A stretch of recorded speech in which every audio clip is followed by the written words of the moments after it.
আমি মনে প্রাণে বিশ্বাস করি আসিফ নজরুলের আইন মন্ত্রণালয় এবং স্বরাষ্ট্রমন্ত্রী ডাইপার উপদেষ্টা তারা আমরা উপদেশ দিয়েছি। এই ডাইপার উপদেষ্টা জাহাঙ্গীর এই কুকুরের বাচ্চা কিভাবে এখানে এই 5 স্তরের নিরাপত্তা বসায় রাষ্ট্রের টাকায়। আমার এটা বুঝে আসে না। 5 স্তরের নিরাপত্তা থাকবে আমাদের জন্য, যারা বিপ্লবী, যারা জুলাইয়ের আন্দোলন করেছে, জুলাইয়ের বিপ্লব সংগঠিত করেছে, তাদের জন্য কোনো নিরাপত্তা নাই। তাদেরকে গুপ্ত হামলা করে।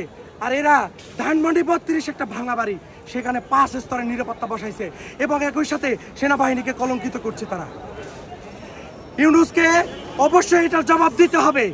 সে কেন এই ধরনের কাজ করলো? সকাল থেকে আমাদের সাথে বিটলামি করেই যাচ্ছে। কেন আজকে শেখ হাসিনা খুনি হাসিনা আমরা তো ঘোষণা দিয়ে এসেছি যেটা ভেঙে আমরা চলে যাব। এখানে বহিরাগত কেউ আসতে পারবে? এটা কখনো সম্ভব?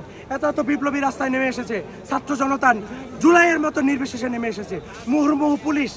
এখানে রমনা থানার ডিসি মাসুদের সাথে বারবার আমার কথা হয়েছে, তাকে বারবার অনুরোধ করেছি দয়া করে আপনাদের পুলিশকে নিবৃত্ত করুন। পুলিশ আমাদেরকে এখনো কেন রক্তচক্ষু দেখায়? এত বড় সাহস তাদের কিভাবে হয়? পুলিশ বারবার আমাদেরকে রক্তচক্ষু দেখাচ্ছে এবং বারবার ছাত্র জনতা এক জায়গায় জড়ো হলেই তারা সাউন্ড গ্রেনেড মারছে বারবার মুহুর্মুহু। কেন? মাসুদকে এটার জবাব দিতে হবে। কর্নেল এখানে দাঁড়িয়ে আছে, কর্নেলের সাথে আমি কথা বলেছি। কর্নেল বলেছে যে আপনি সবাইকে একটু করেন, সবাইকে একটু থামান, সবাইকে একটু বোঝান। আমি কর্নেলকে বলেছি যে একজন সাংবাদিক আমাকে খবর দিয়েছে যে পিছন থেকে ছাত্রলীগের কিছু গুন্ডা পান্ডারা পুলিশের উপরে সেই ইট পাটকেল নিক্ষেপ করছে এবং তারই প্রেক্ষিতে পুলিশ আমাদের গায়ের উপরে তারা সাউন্ড গ্রেনেড টিয়ার শেল মারছে। কেন? এটার জবাব দিতে হবে আজকে।